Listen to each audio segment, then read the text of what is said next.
Right, maybe you've decided it's time for a new bike. Nice. But you might be relying on selling the old one for a good price to help fund the new one. So here's a few tips on how to get the best money for your second-hand bike. Hopefully I'll give you some good advice in this video. I've got a few secret little tips that maybe you don't know about to make your bike look really good. But let's start with some good old elbow grease and getting that bike clean. So for this part, I would really make sure the bike is as clean as possible. So take the wheels out, really get inside your fork legs, inside the frame, use some proper cleaner, dry it off, make it look good. Then next step I would say is use the trusty old silicone spray. I call this BS spray, bullshit spray, because it's brilliant stuff. It'll make any old ratty bike look really good. It makes it look shiny. I'll get this pretty much on everything except for the brakes. Don't get on the brakes, it'll ruin them. So make sure you cover them up if you're doing that. But really getting them on your components like the handlebars, the frame, the suspension, will make them look super shiny and makes it look in brilliant condition. And it can make, like I say, an old bike look really new. I would also make sure you properly degrease the drivetrain, so use something proper, because that would put me off. If I saw a bike that for sale and the chain was all black, I think that's not been well looked after. So make sure it's super clean, using some proper degreaser for that. And then put some lube on it, make it shiny. Then to my first secret thing. I think this works really well. So get a black Sharpie and just colour in any scratches, especially on metal components. So you can see the bottom of my fork leg here, just a black Sharpie is really going to dull that effect and make it look way less scratched. I've used this loads in the past, actually not just for selling bikes, just for making my bike look a little bit better. Especially, like I say, black metal components, when they get a bit scratched, can look proper ratty. So I'll go over the bike and eventually it will wear off a little bit. When you wash your bike a few times, it'll start greying out a little bit, but you can just go over it again. So get one of these black Sharpies. Something that I think makes a bike look pretty rubbish is really worn out tyres. Just because it kind of looks like the bike hasn't been looked after, but also I just think that the whole aesthetic of the bike doesn't look that great.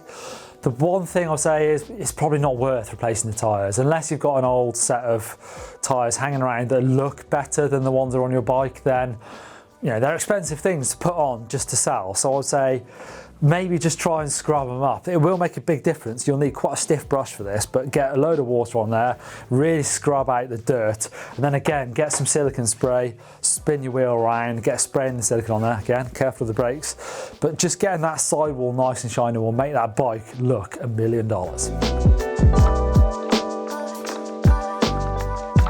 Not everyone looks after their bikes to the same degree, but if you have, definitely shout about it. If you've got any service records from bike shops, keep a copy of the receipts, because it's definitely worth telling people that you've spent some money looking after your bike.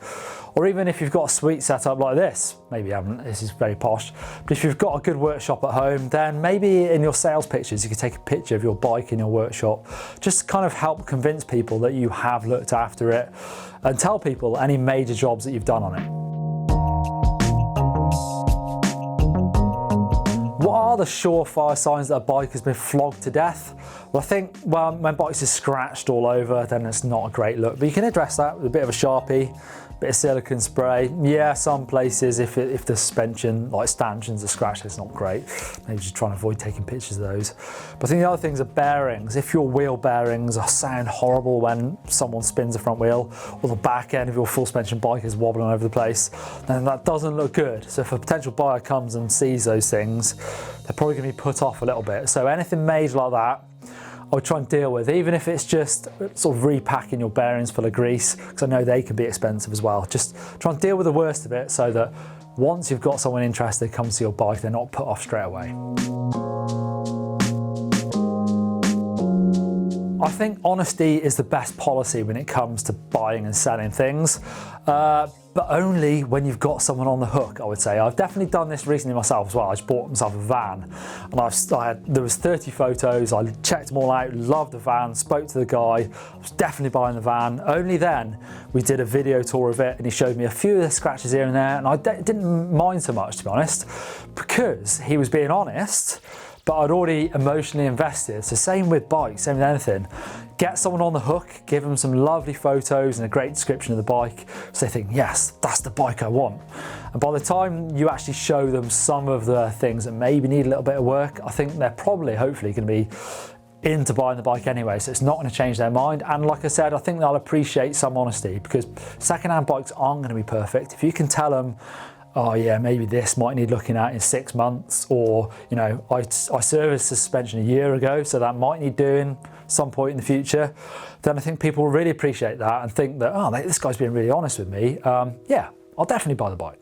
But I would also say, don't try and sell a bike with hidden gremlins, because they can come back to bite you. You don't want someone ringing you in 2 weeks saying, hang on, this bit's missing, or this bit's completely broken. You didn't tell me about this.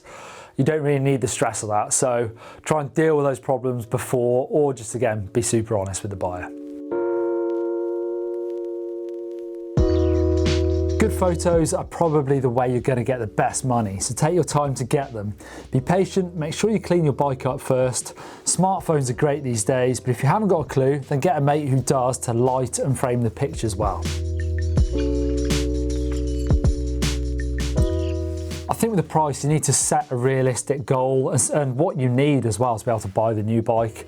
But I think if you set it too high, then it's going to take you quite a while to sell it as well. Too low, maybe you get loads of phone calls and the bike sells too quick, then maybe you've sold it too cheap. What I would do is have a look on marketplaces, look on eBay, you can even look on completed sales to see what other bikes like yours have gone for. Check out the year, the condition.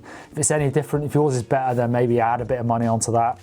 But try and be realistic, because like I say, if you're overestimating what you think it's worth, then you might not be able to afford the new bike when you get the money that actually someone wants to pay for it. The market will decide, I guess, what your bike is worth.